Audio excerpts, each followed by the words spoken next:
Celebrate RU 2021, our annual Day of Giving, April 21st.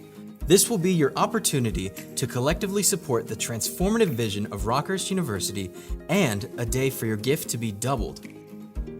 Last year, your gifts provided students with emergency funds, supported COVID relief, funded future graduates with scholarships, recruited new Hawks, and helped begin the renovation of Sedgwick Hall into the new home of St. Luke's College of Nursing and Health Sciences. This year, your gifts will be doubled and continue to transform students' lives in areas such as scholarships, innovative programs, and emergency funds. With your generosity, we will continue to provide them the best academic, spiritual, and social experience possible. And April 21st is the day you can double your gift. We are keeping it simple. One challenge campaign to support and celebrate RU.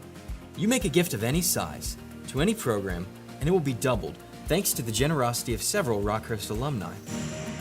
April 21st.